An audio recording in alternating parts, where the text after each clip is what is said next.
I watched a Balrog kill the greatest elf who ever lived, Fëanor, the maker of the Silmarils, the elf so skilled that even the Valar respected him.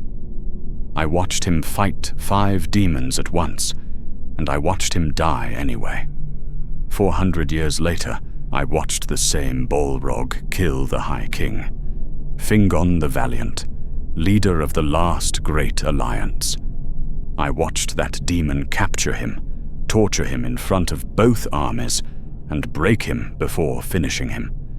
And when Gondolin fell, when our last hidden city burned and the Age of Heroes ended, I watched that same Balrog lead 6 others across the battlefield like a general commanding soldiers, watched him direct demons, watched fire itself obey his orders.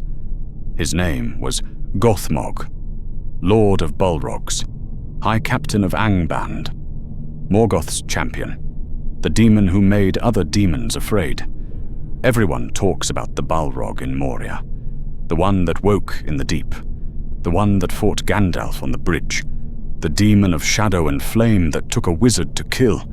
That Balrog was a monster, terrible, powerful, deadly, but it was mindless, acting on instinct and ancient rage.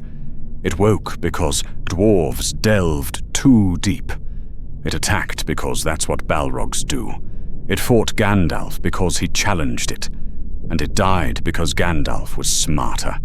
Gothmog wasn't mindless. Gothmog could think, could plan, could adapt, could use other Balrogs like weapons, could coordinate assaults, could target leaders, could break armies not through strength alone, but through tactics and terror and calculated cruelty. He killed 3 of the greatest warriors who ever lived across 400 years of warfare.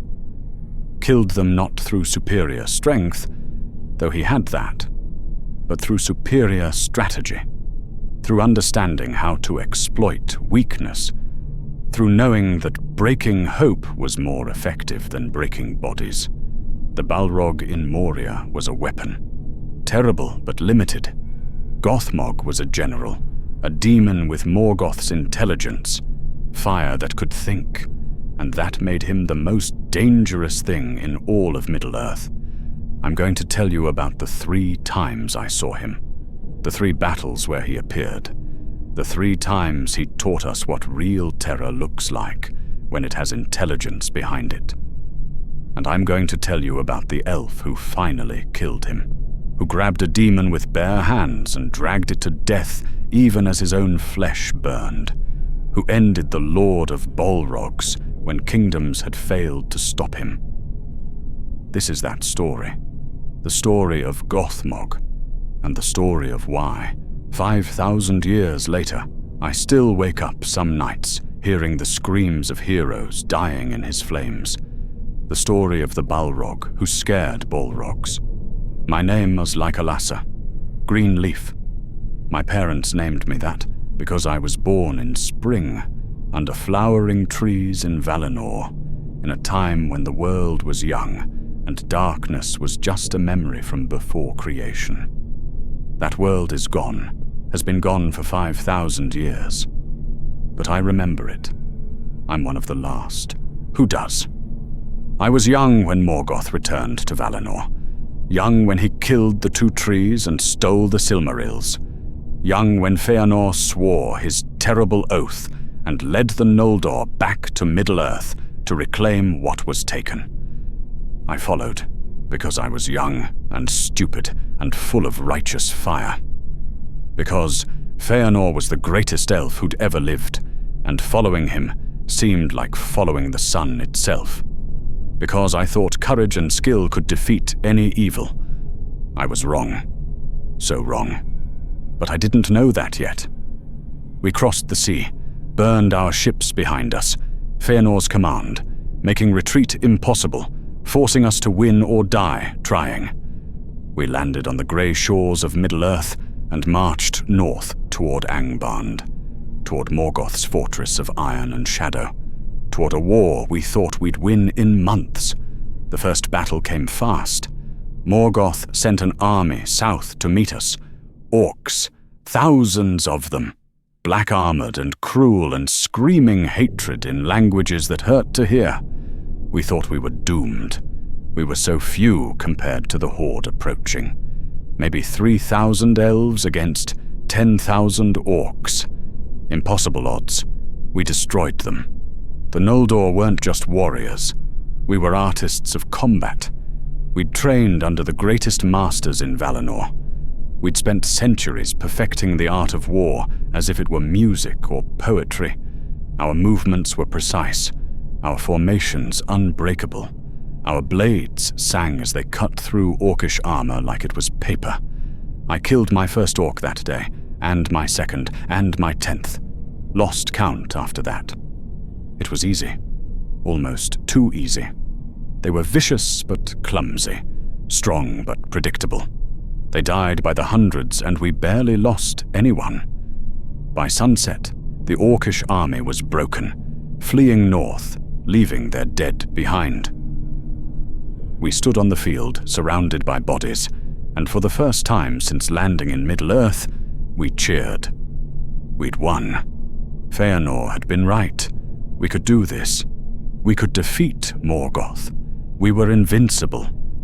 Feanor pushed us forward, didn't let us rest, didn't let us celebrate. He was driven by something beyond reason.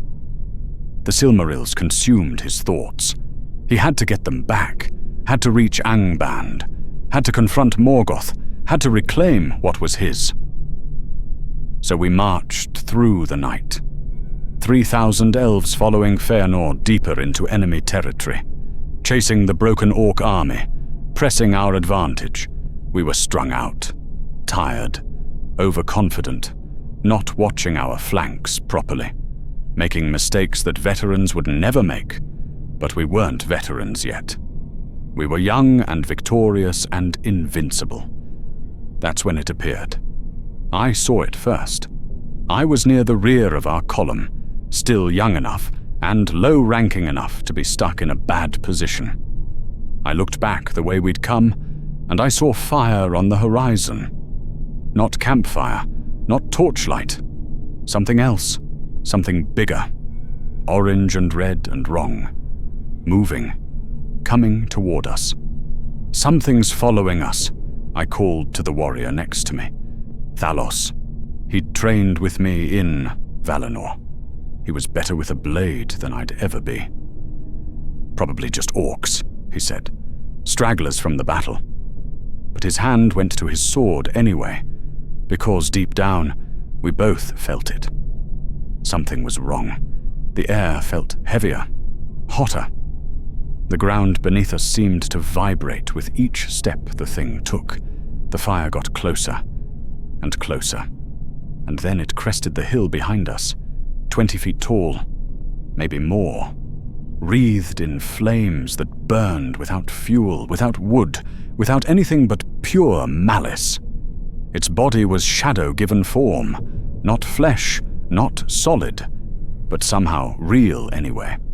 Like looking at darkness, so absolute it became physical.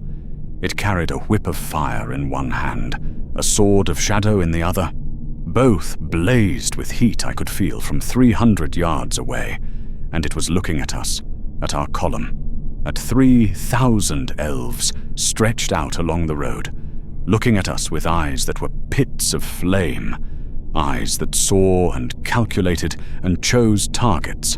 A Balrog, a demon of the ancient world, one of the Maiar who'd followed Morgoth into darkness before the world was fully formed, a being of pure destructive will, wrapped in shadow and fire.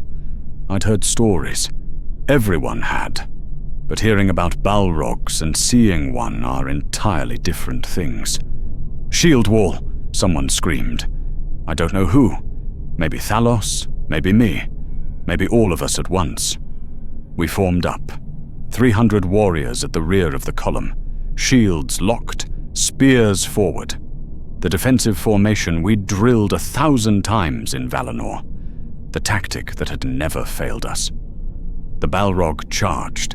It moved faster than something that size should move, faster than fire should burn, It crossed 300 yards in seconds and hit our shield wall like a siege engine.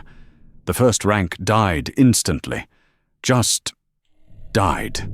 12 warriors vaporized by the heat before the Balrog even touched them. Their armor melted. Their weapons turned molten. They screamed for maybe half a second, and then they were gone. The second rank tried to hold. Spears thrust forward. Blades struck the Balrog's form. Some bounced off. Some sank in. None of it mattered. The Balrog's whip lashed out, and 3 more warriors fell, cut in half, their bodies burning before they hit the ground. Its sword came down, crushed through shields and armor, and the elf holding them. 4 more dead. Then 5. Then 10. We broke. The shield wall shattered. 300 elves, trained warriors, veterans of the first battle, proud Noldor who'd thought we were invincible. We ran. Actually turned and fled from a single enemy. I ran too, not proud of it. But I ran. Because staying meant dying, and every instinct I had screamed at me to get away from that thing, to put distance between me and the demon that was killing my friends, like they were nothing. I looked back once, saw Thalos standing his ground, saw him thrust his spear into the Balrog's chest, saw it sink deep, saw the Balrog pause, saw Thalos smile, thinking he'd wounded it. Balrog pulled the spear out, threw it aside, grabbed Thalos with one hand, lifted him up, and crushed him, just squeezed until his armor collapsed inward and he stopped moving. Then it dropped him and kept killing. 30 elves died in the first 3 minutes. 30 warriors who'd survived the crossing, who'd won the first battle, who'd thought they were ready for war. The Balrog didn't even slow down. It walked through us like we were insects, like we were nothing, like our weapons and armor and courage meant absolutely nothing compared to what it was. Then Feanor arrived. I heard him before I saw him, his voice cutting through the screams and the roar of flames, his command ringing with absolute authority. "To me! Rally to me! We do not run from evil!" I stopped running, turned, saw Feanor standing on an outcrop of rock, his sword blazing with its own light, not fire like the Balrog, clean light, pure light, the kind of light that came from skill and will and righteous fury, and elves answered his call, came running from all directions, reformed around him, ready to fight because Feanor commanded it, and Feanor had never failed us.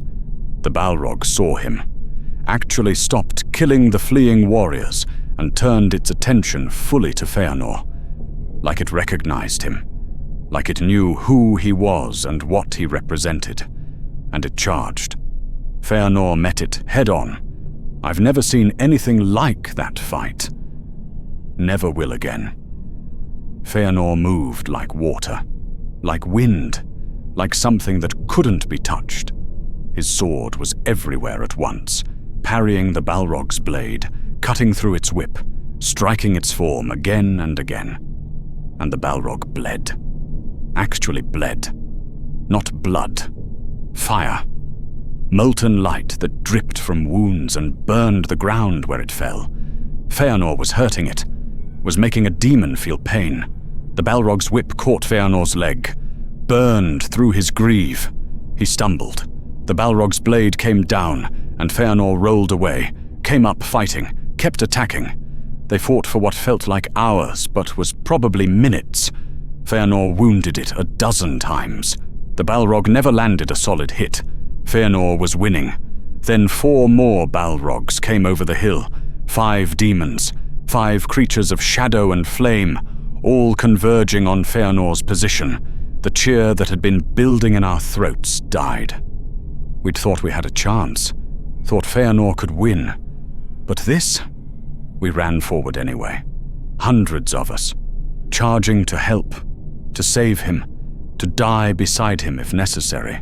Too slow, too far away.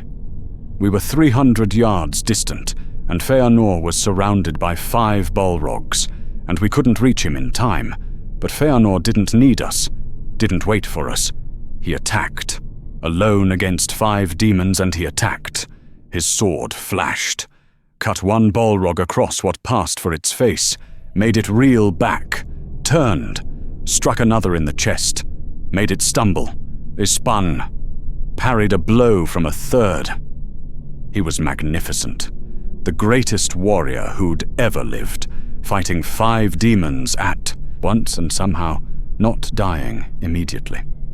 He wounded 2 more, made them bleed fire, made them careful, made them afraid. But he was tiring. Even Feanor had limits. His movements became slower, less precise. The wounds from the first Balrog's whip were slowing him. The heat from 5 demons was suffocating. He was burning even without being touched directly. And one of the Balrogs, the first one, the one he'd been fighting before the others arrived, hung back, didn't attack, just watched, waited. The other 4 pressed Feanor, drove him back, wore him down, made him defend instead of attack, and the 5th Balrog struck. Its whip lashed out while Feanor was focused on the others, wrapped around his sword arm, jerked him off balance. Before he could recover, that same Balrog's blade came down. Feanor fell, not dead, not yet, but wounded. His sword arm ruined, his leg burned, his armor cracked and smoking.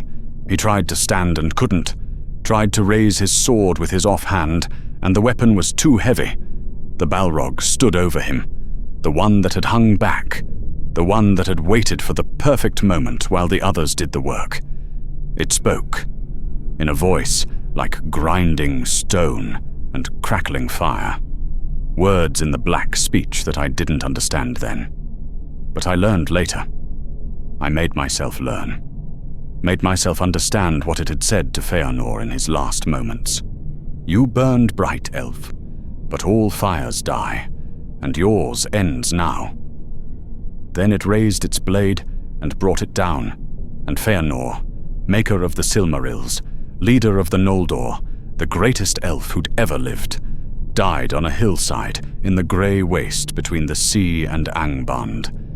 The 5 Balrogs left, just walked away, didn't chase the rest of us, didn't finish what they'd started. They'd killed Feanor, and that was enough. We reached his body minutes later. What was left of it? The burns, the wounds. His sword was still in his hand. His eyes were still open, still defiant, even in death. We carried him back, burned his body according to his wishes, mourned, tried to process what we'd just witnessed, and I learned the name.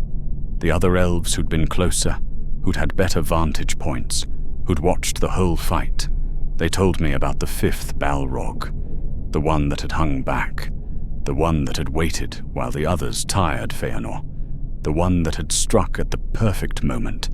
Gothmog, not just a Balrog, the Lord of Balrogs, Morgoth's High Captain, commander of all demons, and I understood something that made my blood run cold. That fight hadn't been 5 demons attacking randomly. It had been orchestrated, coordinated. Gothmog had used the other 4 as weapons, as tools, had let them engage Feanor while he waited for the opening, had killed the greatest elf who ever lived through tactics instead of just power. That was intelligence. That was strategy. That was a demon who could think. And that was so much worse than simple strength. 400 years passed. 4 centuries of war. Of watching kingdoms rise and fall. Of fighting battles that seemed important at the time, but meant nothing in the long run. Of seeing friends die and heroes fall, and hope slowly, steadily drain away. I fought in dozens of battles in those years, killed hundreds of orcs, faced wolves and trolls, and even 2 more Balrogs, not Gothmog, just regular demons, if such things could be called regular. We killed both. Lost 80 warriors doing it, but we killed them. Because that's what we learned. Balrogs could be killed. It was costly, painful, required sacrifice. But it was possible. They were terrible weapons, but they were still just weapons. I never forgot that Gothmog was different, that he'd used the other Balrogs as tools, that he'd killed Feanor through tactics and patience instead of raw power. But 400 years is a long time, long enough that even elves start to forget, start to think that maybe that battle was an exception. Maybe we'd overestimated Gothmog's intelligence. Maybe he'd just gotten lucky. Then came the Nirneth Arnoediad, the battle of unnumbered tears, and I learned that we hadn't overestimated anything. The Union of Medros, they called it. Every elf kingdom, every human tribe, every dwarf hold that still remembered friendship with the free peoples, all united under one banner for one massive assault on Angband itself. We were going to end the war. Finally. Definitively. We had the numbers, the strength, the coordination. 30,000 elves, 10,000 men, 5,000 dwarves, the largest army ever assembled in Middle-earth. We marched on Angband. You could feel the hope, see it in how warriors held themselves, hear it in the songs we sang around campfires. After 400 years of slow losses, we were finally going to win. I should have known better. I'd seen what happened when elves got confident, seen what Morgoth did when we thought we had him beaten. But I let myself hope anyway. Let myself believe that maybe, just maybe, this time would be different. The battle began at dawn. We were positioned on the plains before Angband, 45,000 warriors in perfect formations, banners flying, weapons gleaming, ready. Morgoth sent out his army to meet us. Orcs came first, 50,000 of them, maybe more. A black tide pouring from Angband's gates, screaming, howling, shaking the ground with their march. We didn't flinch. We were ready. We'd trained for this, waited centuries for this. The armies crashed together, and we were magnificent. The elves fought like water, flowing, graceful, deadly. Our formations held. Our blades sang. We cut through the orcish lines like they were made of paper. The men fought like fire, fierce, brutal, unrelenting. They held the center, their strength and fury matching orcish rage with human determination. The dwarves fought like mountains, immovable, unbreakable. They anchored our flanks, their axes rising and falling with mechanical precision, their formations never wavering. We were winning. Actually winning. The orcs were falling back. We pushed forward, drove them toward Angband, toward Morgoth's own gates. This was it. This was the moment. Victory was within reach. Then the dragons came. I saw Glaurung first, the father of dragons, the first of Morgoth's great winged monsters. He came from Angband's gates like dawn itself, his scales gleaming gold, his wings blocking out the sun, his roar shaking mountains. And he wasn't alone.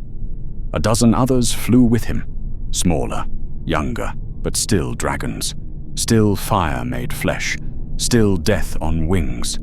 They swept over our army breathing flames. Soldiers burned, formations broke. The careful order we'd maintained shattered under aerial assault, but we adapted. We reformed.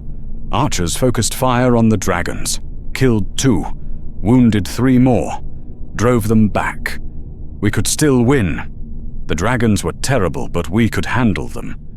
We just had to hold together, maintain discipline, trust our leaders.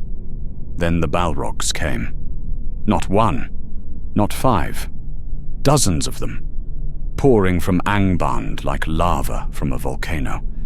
Demons of shadow and flame spreading across the battlefield, each one surrounded by orcs, protected by wolves, accompanied by trolls.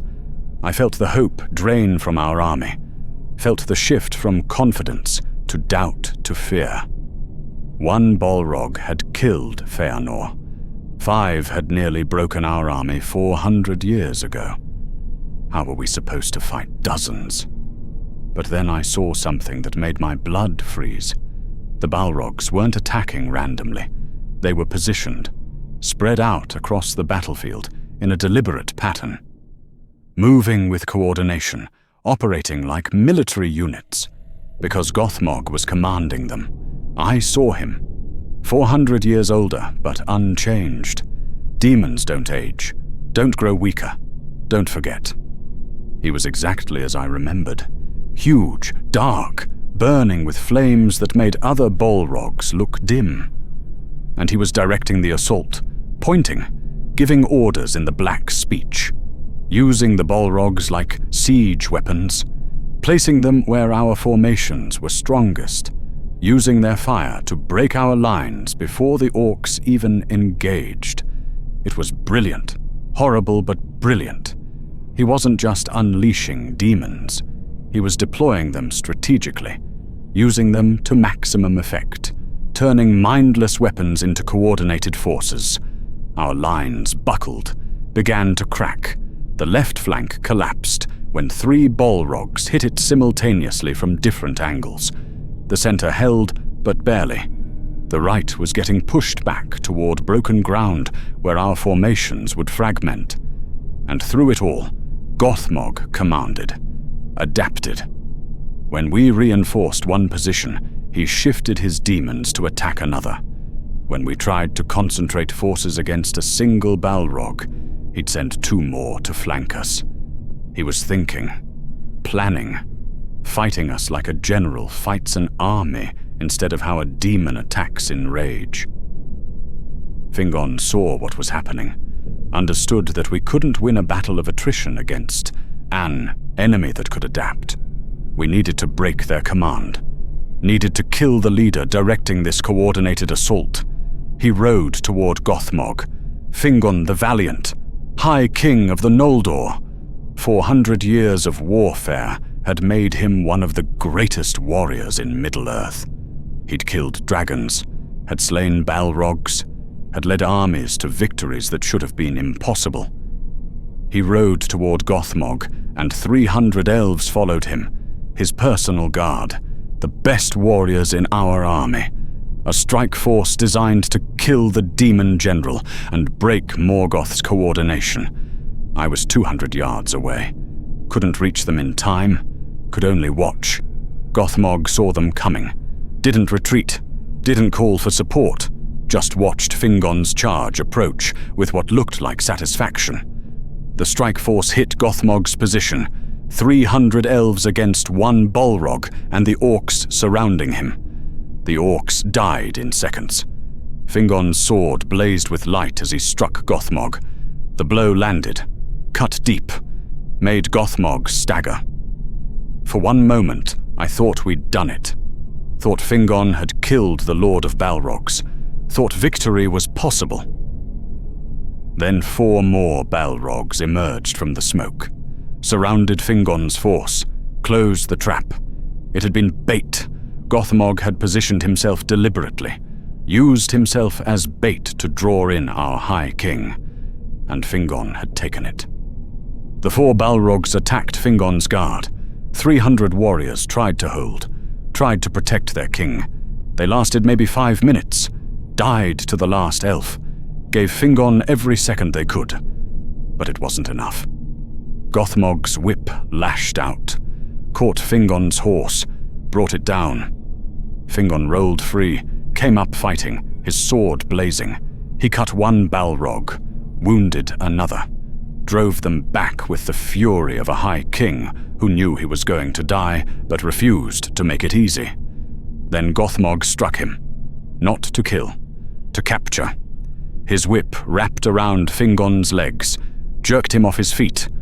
Before Fingon could recover, 3 Balrogs pinned him, held him down, disarmed him, and Gothmog stood over the High King of the Noldor and laughed. Not a roar, not the mindless sound of a demon, a laugh, deliberate, knowing, cruel. Then he began the torture. I won't describe everything I saw. Can't. Even after 5,000 years, I wake up some nights, remembering the screams, remembering how long Fingon lasted before he started begging, remembering the sounds a High King makes when demons burn him slowly enough to keep him conscious. Gothmog made it last, made sure both armies could see, made sure we all watched our leader broken and begging and dying piece by piece. It wasn't about killing Fingon. It was about breaking us, about proving that even our greatest heroes could be reduced to nothing, about destroying hope itself. The torture lasted an hour, maybe more, felt like days. When Gothmog finally killed him, finally ended it and let Fingon die, the High King's last sound was relief. Relief that it was over, that the pain was stopping, that death had finally come. The Union of Medros shattered, not immediately, not all at once, but I felt it. Felt the moment when 45,000 warriors simultaneously understood that we couldn't win, that Gothmog had broken our High King in front of us, and we'd been too weak, too slow, too powerless to stop it. The army began to fragment. Some units held, others retreated. A few broke and ran. The coordination that had made us strong dissolved into chaos, and Gothmog's Balrogs pressed the attack, exploited every weakness, turned our organized retreat into a rout, killed thousands as we fled. I ran again, like I'd run 400 years ago. Ran from a demon I couldn't fight. Ran from evil I couldn't stop. Ran and lived while better elves stood and died. The Union of Medros, the greatest alliance ever formed, was destroyed. Not defeated in clean battle. Broken. Shattered through psychological warfare and tactical brilliance and the calculated cruelty of a demon who understood that breaking spirits was more effective than breaking bodies. Gothmog had done that. One demon, one commander, one intelligence directing mindless weapons into a coordinated force that had destroyed our last great hope. And I understood something terrible. We couldn't win. Not with conventional warfare, not with armies and alliances and brave charges. Because Gothmog could outthink us, could outmaneuver us, could turn our strengths against us and exploit every weakness. The only way to beat him was through sacrifice, through someone willing to trade their life for his, through heroism that went beyond tactics and strategy and intelligent warfare. But I didn't know that yet. Wouldn't learn it for another 40 years. Not until Gondolin fell. 40 years after the Nirneth, I reached Gondolin, the hidden city, the last refuge of the Noldor, the secret kingdom built in a valley surrounded by mountains, protected by enchantments, hidden from Morgoth's sight. I came as a refugee, a survivor, someone who'd watched 2 High Kings die and lived to carry the shame of it. The guards at the hidden entrance almost didn't let me pass. I looked broken, haunted, like someone who'd seen too much and carried too much weight.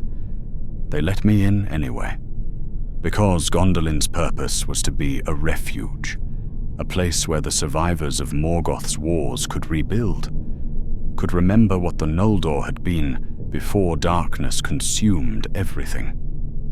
The city was beautiful, white stone and flowing water and carefully tended gardens. 7 great gates leading to the city proper. Houses built with skill that would have made Feanor proud. A palace that gleamed like a jewel. And King Turgon ruled there with wisdom and grace and the hope that maybe, just maybe, if they stayed hidden long enough, Morgoth would forget them, would focus on other enemies, would leave them alone. I wanted to believe it. Wanted to think that we'd found safety at last. That after 500 years of war, there was finally a place where we could rest. But I'd seen Gothmog, seen what he could do, seen his intelligence, and I knew, deep in my bones, in a place beyond hope, that Gondolin's safety was an illusion. That Morgoth would find us eventually, that Gothmog would lead the assault when he did. I tried to warn them, told the king's counselors about Gothmog, about how he'd killed Feanor, about how he'd broken Fingon and shattered the Union, about how he commanded Balrogs like soldiers and fought with tactics instead of rage. They listened politely, thanked me for my service, and did nothing, because Gondolin was hidden, safe, protected by enchantments and secrecy. Morgoth didn't know where we were. We had time. I stopped trying to convince them after the first year, stopped warning, stopped preparing for a siege that no one else believed was coming. Instead, I trained.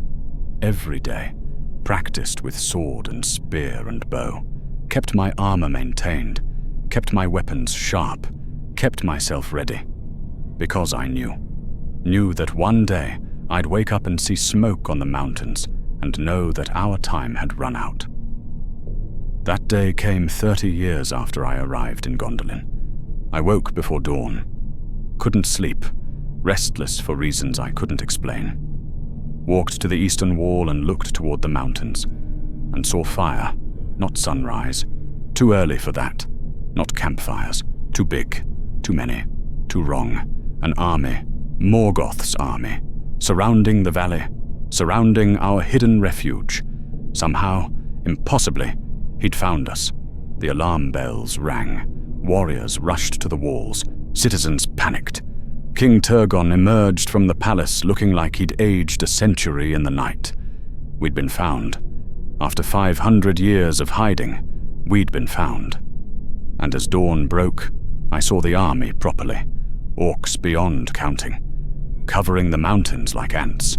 Trolls, wolves, dragons circling overhead, and Balrogs, walking with the army. 7 of them. Maybe more. Demons of shadow and flame coming to destroy the last safe place in Middle-earth.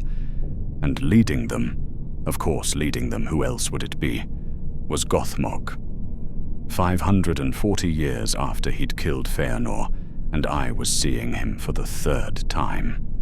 Unchanged, eternal. A demon who'd been killing elves longer than most elves had been alive. He stood at the front of the army, surveyed our walls, our defenses, our city, and even from 1,000 yards away, I felt his satisfaction. He'd been searching for us, hunting us, and now he'd found us. Now he could finish what he'd started. The siege began at dawn. The dragons came first, 3 of them, smaller than Glaurung, but still massive, still deadly. They flew over our walls, breathing fire. Our archers loosed thousands of arrows. Most bounced off their scales. A few found weak points, eyes, wing membranes, gaps in armor. We wounded 2, killed none. The dragons landed on the outer wall, started tearing it apart. Stone cracked under their claws. Their fire melted. The mortar. Our defenses, walls that had stood for 500 years, began to crumble.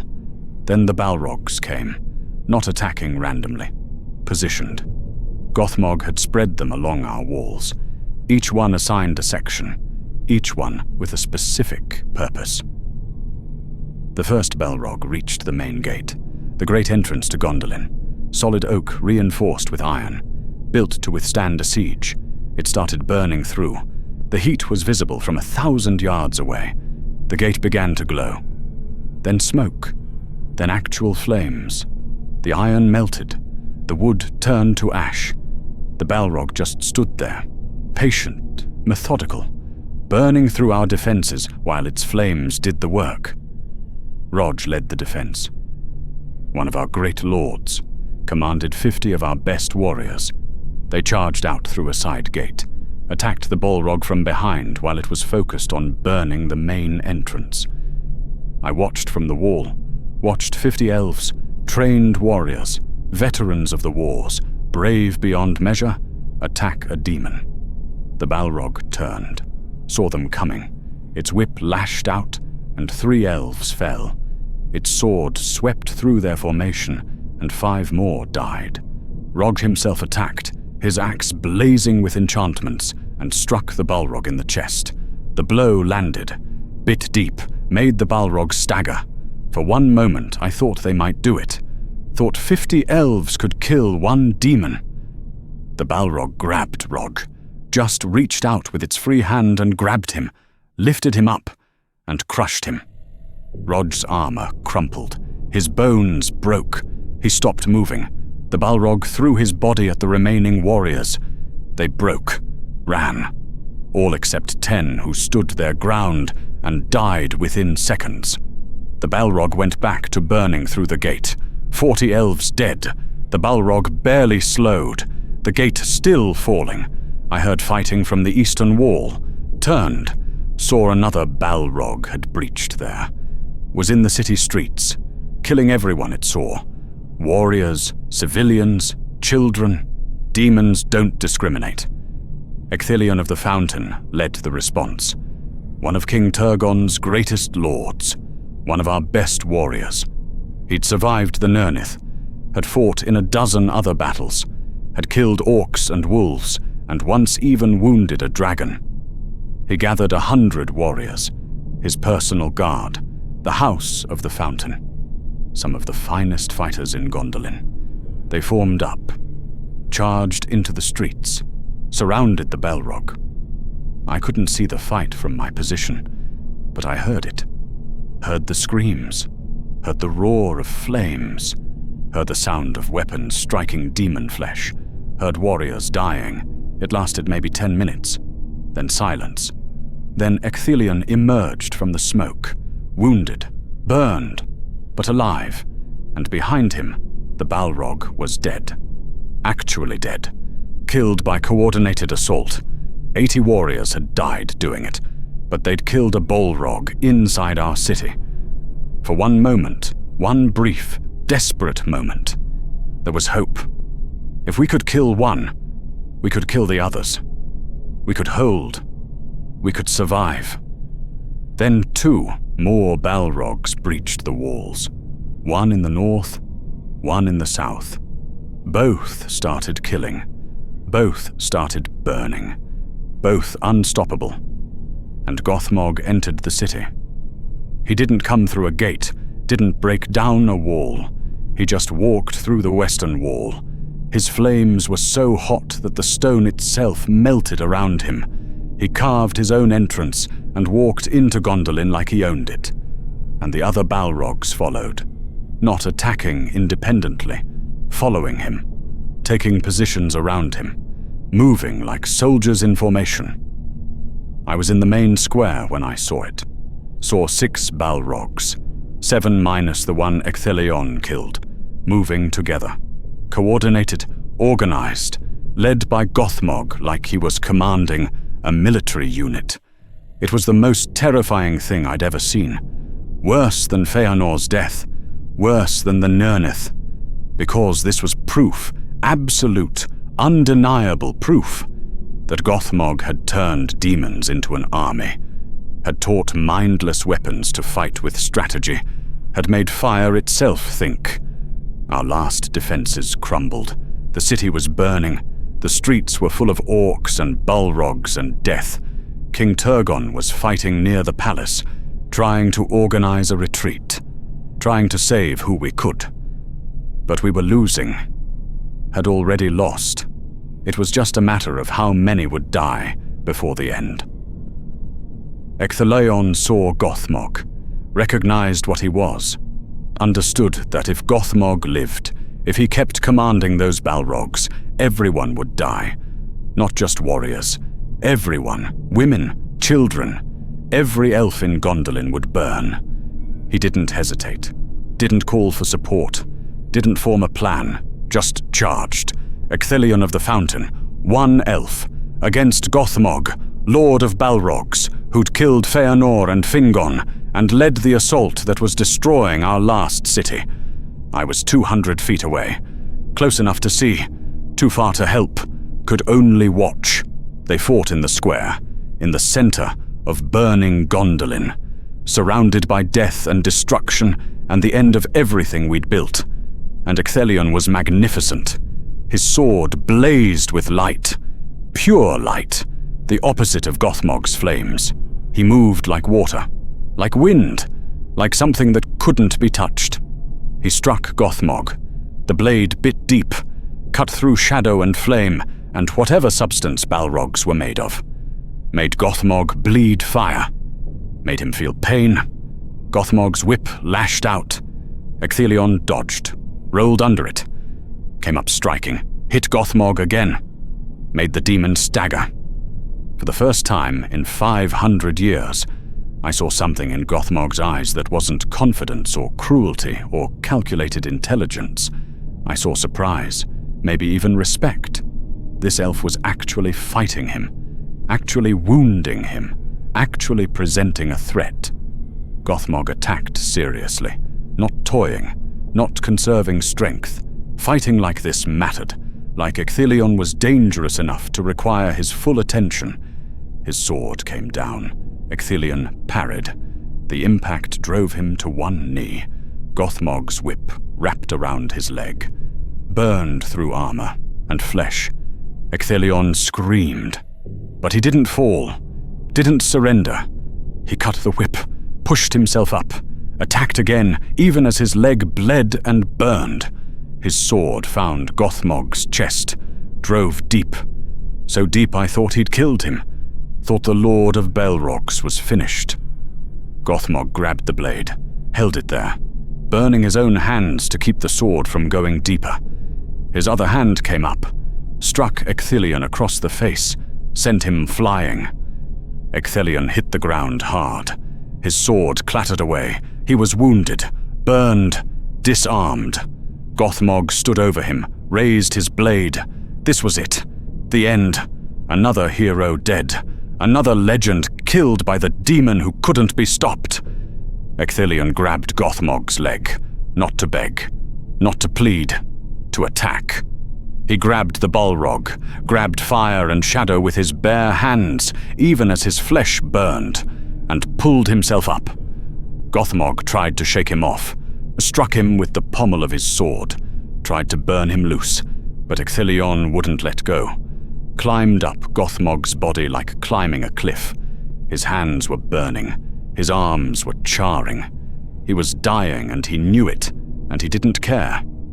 He reached Gothmog's chest, where his sword had struck, where the wound was still bleeding fire, and he thrust his hands into that wound, into fire, into the heart of a demon. Gothmog screamed, actually screamed, not in rage, in pain, in genuine, absolute pain. Ecthelion pulled, tore, ripped at whatever passed for Gothmog's insides. His hands were gone, just burned stumps now, but he kept going, kept tearing, kept destroying from the inside what he couldn't destroy from outside. Then he ran, toward the fountain, the great fountain in the center of the square. Gondolin's pride, water that had flowed pure for 500 years, dragging Gothmog with him. The demon tried to pull away, tried to throw Ecthelion off, but Ecthelion had his burned stumps hooked into Gothmog's wound, was holding on through will alone, through determination beyond reason, through the absolute certainty that this demon had to die, even if it cost everything. They fell together into the fountain. The water hit Gothmog, and steam exploded outward.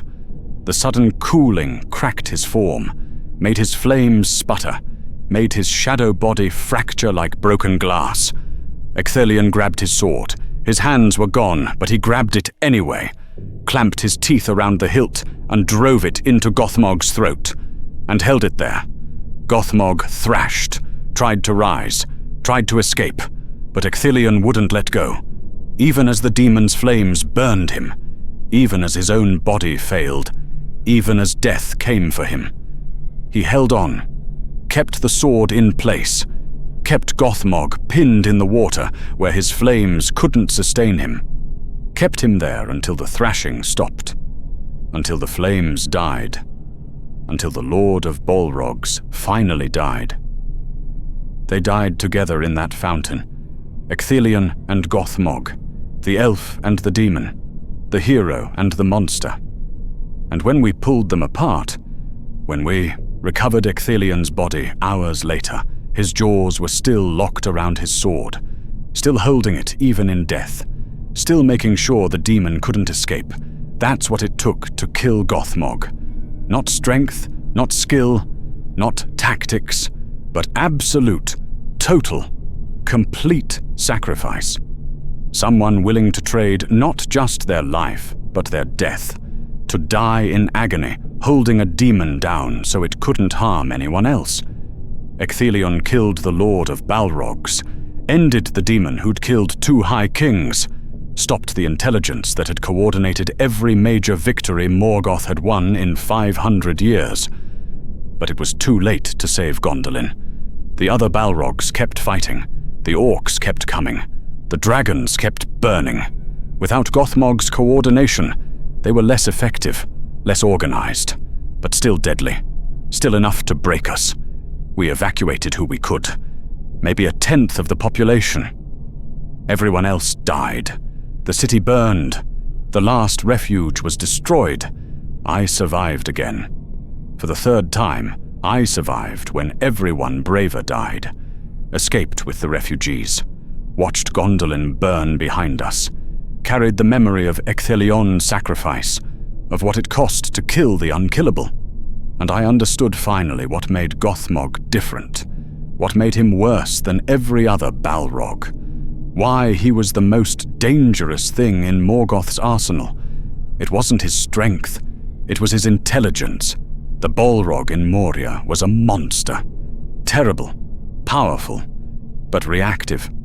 It woke and attacked because that's what Balrogs do.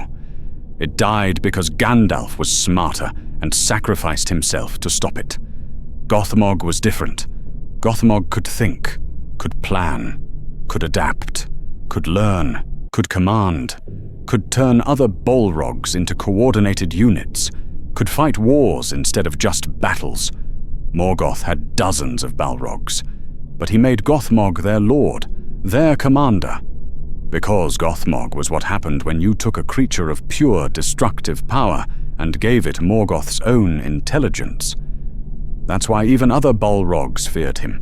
Not because he was stronger, because he was smarter. Because he could command them, use them, and they knew if they failed him, he'd destroy them as easily as he destroyed elves. And that's why it took someone like Ecthelion to stop him. Because you can't outthink a demon with that level of intelligence. Can't outfight something that strong and that smart. The only way to win was through something Gothmog couldn't calculate, couldn't plan for, couldn't counter. Pure sacrifice. Someone willing to trade everything, life, death, future, hope, just to take him down. Ecthelion saw what needed doing and did it. Grabbed a demon and dragged it to death. Ended Gothmog when armies had failed. And that's the lesson. That's what 500 years of watching Gothmog kill legends taught me. That's what I carry 5,000 years later. Intelligence plus power equals terror. Fire that can think is worse than fire that just burns. A demon who can coordinate armies is more dangerous than a dozen mindless monsters. But courage plus sacrifice equals victory. One person willing to pay the ultimate price can stop evil that kingdoms couldn't defeat. That's what Gothmog taught us. And that's what Ecthelion proved. And I'm still here, still remembering, still making sure someone knows what real evil looks like when it has intelligence, and what real heroism requires to stop it. I lived through the fall of Gondolin, escaped with the refugees, wandered Middle-earth as Morgoth's forces spread across every remaining kingdom. Watched the end of the First Age approach. The Valar finally intervened, sent armies from Valinor, fought Morgoth in the War of Wrath, that broke the world and ended the age. Morgoth was defeated, chained, cast into the void. But I remember Gothmog. Remember what he was, what he represented. Let me tell you what made him different from every other Balrog. What made him worse than the one that fought Gandalf in Moria. What made him the most terrifying thing in Morgoth's arsenal. It wasn't his strength. Other Balrogs were just as strong, just as destructive, just as capable of killing with fire and shadow. It wasn't his size. He was bigger, yes, but not so much bigger that it mattered in combat. It was his intelligence. Gothmog could think, could plan, could strategize, could command, could use other Balrogs like weapons, could coordinate assaults, could target specific enemies, could adapt to situations.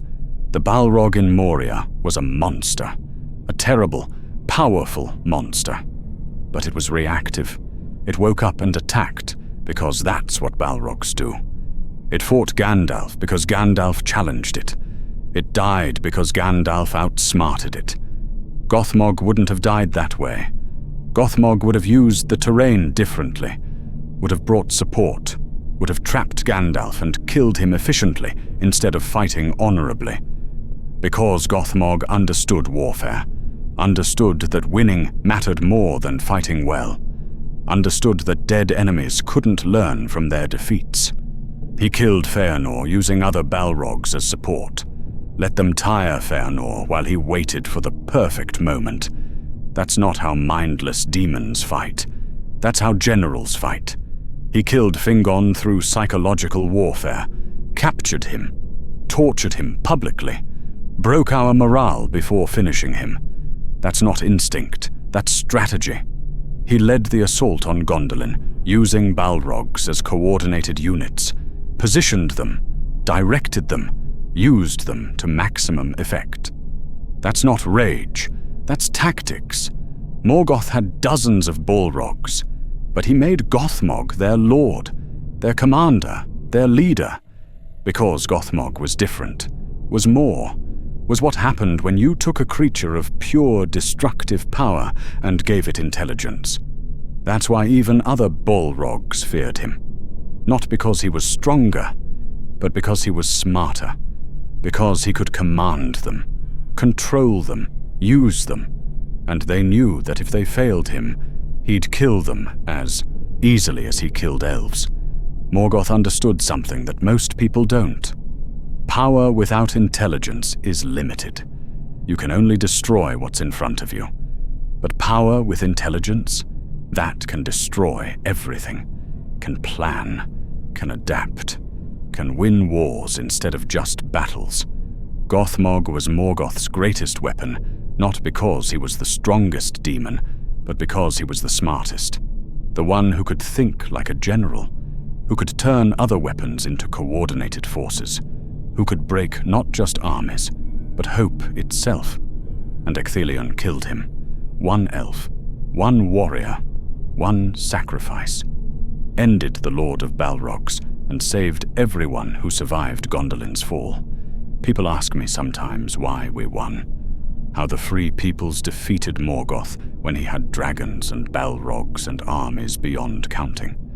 How we survived the First Age when so many heroes died.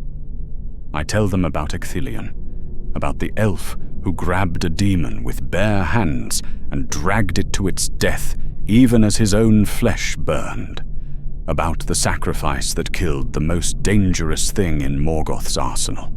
Because that's the thing about intelligence. It makes you dangerous, but it also makes you mortal. Mindless demons are hard to kill because they don't feel fear. Don't hesitate. Don't calculate odds. But Gothmog could think, could plan, could understand when he was in danger. And that moment of understanding, that moment when he realized Ecthelion had grabbed him and was dragging him toward water, that moment of recognizing his own death coming, that's the moment that made him vulnerable. A mindless Balrog would have just burned until one of them died, but Gothmog tried to escape, tried to pull away, tried to survive, and that attempt to save himself gave Ecthelion the opening he needed. Intelligence is power, but it's also weakness, because thinking creatures can be afraid, can hesitate, can make mistakes. And Gothmog's mistake was underestimating what an elf would sacrifice to stop him. I'm old now. Even for an elf, I'm old. I've lived through ages, seen kingdoms rise and fall, watched the world change beyond recognition. The First Age ended. The Second Age came and went. The Third Age is ending now, too. The elves are leaving, sailing west, abandoning Middle-earth to men. I'm one of the last who remember. One of the last who saw the wars of Beleriand, who fought Morgoth's armies, who witnessed the great battles and the fall of heroes. And I remember Gothmog. Remember what he was, what he represented, what he taught us about the nature of evil. Evil isn't just destruction, isn't just rage and fire and mindless violence. That's dangerous, but it's limited. It can only destroy what it touches. Real evil, the kind that can end ages and break kingdoms and extinguish hope, that's evil with intelligence, evil that can plan, can strategize, can adapt, can turn other evils into coordinated forces. Gothmog was that kind of evil. And it took someone sacrificing everything, their life, their future, their chance to see the victory they'd earned, to stop him. That's what Ecthelion did. Saw what Gothmog was. Understood that killing him mattered more than surviving. More than seeing Gondolin's refugees reach safety. More than his own life. And he paid that price. Grabbed a demon and dragged it to death. Ended the Lord of Balrogs. Saved us all. People talk about the Balrog in Moria. About how Gandalf fought it on the bridge. How he broke the bridge and they fell together. How he died stopping it. That was heroic. That was brave. That was a wizard sacrificing himself to save his friends. But it wasn't the first time. Wasn't even the most impressive time. Because Gandalf was a Maya. Was essentially the same kind of being as a Balrog. The fight was matched. Ecthelion was an elf, mortal, flesh and blood. And he killed a demon anyway. Through courage and sacrifice and pure will. That's what made him greater. That's what made his sacrifice mean more. That's what ended the age of Gothmog's terror. If you ever wonder whether one person can make a difference, whether individual courage matters in the face of overwhelming evil, whether sacrifice is worth it, remember Ecthelion. Remember the elf who grabbed a demon and dragged it to its death. Remember the warrior who ended the Lord of Balrogs when kingdoms had failed to stop him. Remember that intelligence and power together create terror. But courage and sacrifice together can end it. That's what I learned from Gothmog, from watching him kill heroes across 400 years, from seeing him lead demons like soldiers, from witnessing him break armies and hope and everything we'd built, and from watching Ecthelion end him anyway. The Balrog in Moria was a monster, a terrible, powerful monster that took a wizard to stop. Gothmog was worse. Was a demon general who killed 2 high kings and led the assault that destroyed our last city, and it took an elf willing to die to stop him. One was a mindless weapon awakened by accident. The other was evil with intelligence, fire that could think, destruction that could plan. And thank every power in Arda that Ecthelion killed him when he did. Because if Gothmog had survived, if he'd continued leading Morgoth's forces, if he'd had centuries more to perfect his warfare, we'd have lost. All of us. The First Age would have ended with Morgoth's victory and darkness covering the world forever. But one elf said no. One warrior chose death over surrender. One sacrifice ended the most dangerous thing in Morgoth's arsenal. That's the story of Gothmog, the Lord of Balrogs, the demon who made demons afraid, the monster who proved that intelligence plus power equals terror, and the story of Ecthelion, the elf who ended him, the warrior who proved that courage plus sacrifice equals victory. I was there. I saw it all. I survived to tell you this. Beware the enemy who can think. But remember that even the smartest evil can be stopped by someone brave enough to pay the price. That's the lesson. That's what Gothmog taught us. That's what Ecthelion proved.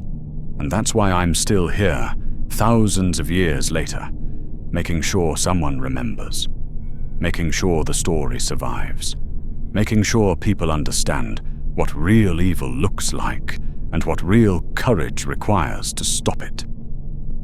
If you enjoyed this story of the Lord of Balrogs, of Gothmog's reign of terror across 400 years, hit that subscribe button. I've got more tales from the First Age, the battles that shaped Middle-earth, the heroes who saved the world, the monsters that nearly destroyed it. What other legends from Tolkien's First Age should I explore? What other demons deserve their stories told? Drop your thoughts in the comments. Thanks for listening to Lycolas's testimony. The elf who saw 3 high kings fall. The survivor who watched Gothmog kill legends. The witness who remembers what intelligence and power together can accomplish, and what courage and sacrifice can stop. Thanks for watching.